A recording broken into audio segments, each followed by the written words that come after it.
প্রাচীনকালে এক রাজ্য ছিল, যার নাম ছিল রূপালীর রাজ্য।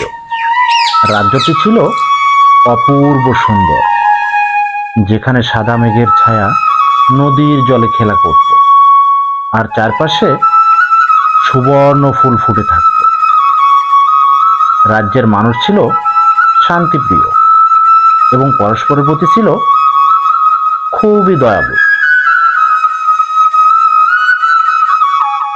রাজা সুমেন্দ্র ও রানী রূপালী ছিলেন প্রজাদের জন্য দুটি নিবেদিত প্রাণ। সবকিছু মিলিয়ে বেশ ভালোই চলছিল রূপালী রাজ্য। হঠাৎ একটি দুরারোগ্য ব্যাধি নামক কালবৈশাখী ঝড়ে রাজ্যের সব কিছু এলোমেলো করে দেয়। আমার প্রচন্ড বুকে ব্যথা করছে, তোমরা কে কোথায় আছো? সেনাপতি, ওঝা, বৈদ্য, তোমরা কে কোথায় আছো? সবাই তাড়াতাড়ি এসো, দেখো রাজা যেন কেমন করছে।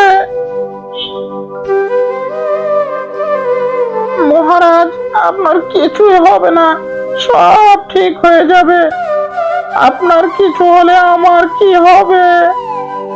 প্রজাদের কি হবে? কে দেখবে আমাদের মহারাজ?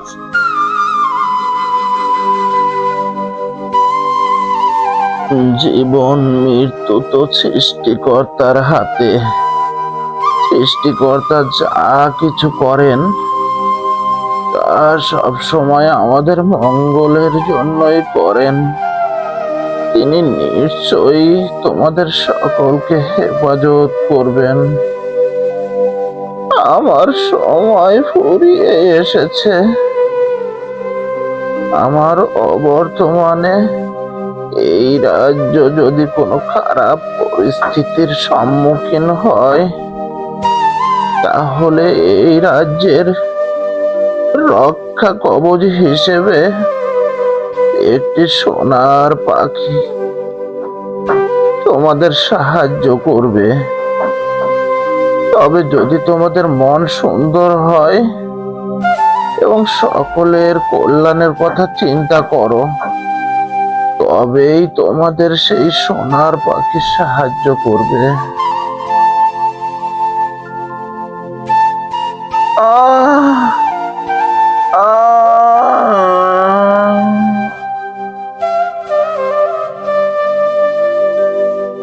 রানীমা, আপনি একটু শান্ত হন, আমরা দেখছি।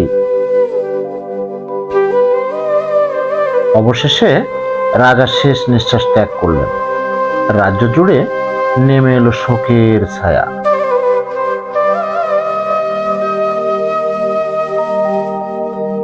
রাজার মৃত্যুর পর রাজ্যটি ক্রমশ দুঃসময়ের মধ্যে পড়ে যায়।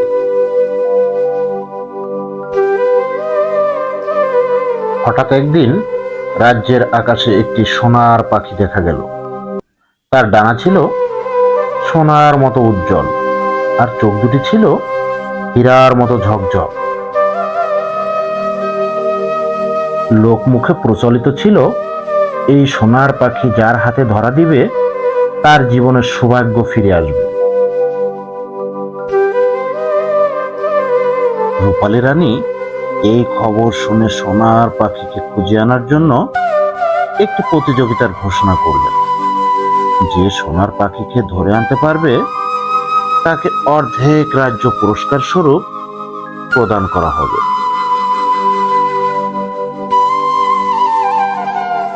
তখন রাজ্যের বিভিন্ন স্থান থেকে অসংখ্য সাহসী যুবক এই প্রতিযোগিতায় অংশগ্রহণ করেন। সবাই বন জঙ্গলে ছোটাছুটি করে সেই সোনার পাখিকে ধরার জন্য। কিন্তু তাদের মধ্যে একজন ছিল সাধারণ গৃহস্থের ছেলে, যার নাম ছিল অয়ন। অয়ন ছিল খুবই সাহসী ও বুদ্ধিমান। সে বিশ্বাস করত ভালোবাসা আর আত্মবিশ্বাস দিয়ে সব কিছু জয় করা সম্ভব। অয়ন একা একাই রওনা দিল গভীর অরণ্যের পথে। অরণ্যের মাঝে সে একটি বৃদ্ধ সাধুর দেখা পেল। এই গহীন জঙ্গলে বৃদ্ধ লোক কে উনি? দেখি তো। কে বাবা আপনি? এখানে একা একা বসে কি করছেন? তোমার আসার অপেক্ষাতেই বসেছিলাম বৎস। আপনি জানেন আমি আসছি? হ্যাঁ আমি জানি, কারণ যে হৃদয়ে লোভ নেই সেই পথিকই মাত্র এই বন অতিক্রম করতে পারে। বলো, তুমি কি খোঁজ করতে এসেছো? আমি খুঁজছি সোনার পাখিকে। রানীর ঘোষণা শুনে এসেছি, কিন্তু আমার মনে কোনো লোভ নেই। আমি শুধু চাই রাজ্যটা আবার ভালো থাকুক।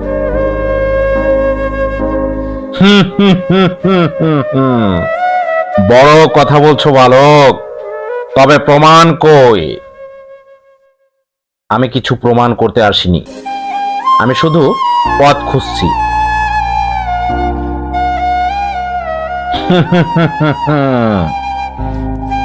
এই দেখো, এমন উত্তরের শুধু একজন সত্যিকারের পথিকারী হয়। এই নাও একটি পালক।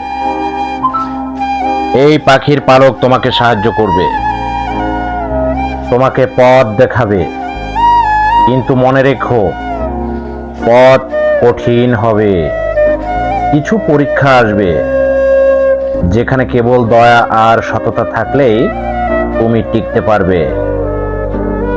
এরপর অয়ন জঙ্গলের ভিতর দিয়ে হাঁটতে শুরু করে। কিছু দূর যাওয়ার পর সে একটি পরীক্ষার সম্মুখীন হয়। জঙ্গলের মাঝে সে দেখতে পায় জীর্ণশীর্ণ একটি ঘর, যেখানে রয়েছে প্রচুর পরিমাণে সোনা দানা। এ তো রানীর প্রতিশ্রুতির চেয়ে অনেক বেশি। কিন্তু না, আমি তো এই জন্য আসিনি। আমি তো এসেছি আমার রাজ্যকে বাঁচাতে। না, আমার লোভ করলে চলবে না। আমি এটা নিব না। আমি চাই আমার রাজ্যকে বাঁচাতে।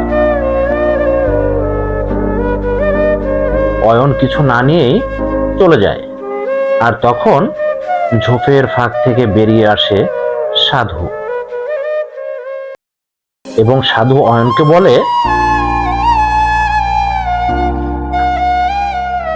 তুমি পেরেছ অয়ন। যে কেউ এই সোনার মোহে হারিয়ে যেত, তুমি পরীক্ষায় উত্তীর্ণ হয়েছ। বাবা, আমি হারিয়ে যাইনি, কারণ আমি জানি আমার গন্তব্য কোথায়। এগিয়ে যাও বৎস, নিশ্চয়ই তুমি তোমার লক্ষ্যে পৌঁছাবে। অয়ন আবার জঙ্গলে হাঁটতে থাকে এবং পাখির পালকটি তাকে পথ দেখায়। অয়ন ক্লান্ত হয়ে একসময় একটি ঝর্ণার পাশে বিশ্রাম নেয়। ঠিক তখনই একটি পাখি তার কাঁধে এসে বসে এবং পাখিটি অয়নকে বলে, আমি জানি তুমি একজন অনেক ভালো মনের মানুষ। তোমার মনে কোনো লোভ লালসা নাই। তাই আজ থেকে আমি তোমার বন্ধু হয়ে গেলাম। আমি সব সময় তোমার পাশে থাকবো। অয়ন সোনার পাখিকে নিয়ে রাজ্যে ফিরে আসে। রানী প্রতিজ্ঞা অনুযায়ী অয়নকে অর্ধেক রাজ্য দান করেন এবং রাজ্য আবারও সমৃদ্ধ হয়ে ওঠে। এরপর অয়ন ও রূপালী রানী একসাথে রাজ্য শাসন করতে লাগলেন। বন্ধুরা, গল্পটি তোমাদের কাছে কেমন লাগলো? যদি ভালো লেগে থাকে তাহলে চ্যানেলটি সাবস্ক্রাইব করে দাও এবং পাশে থাকা বেল আইকনটি প্রেস করে দাও পরবর্তী ভিডিওর নোটিফিকেশন সবার আগে পাওয়ার জন্য। ভিডিওটি দেখার জন্য তোমাকে অসংখ্য ধন্যবাদ।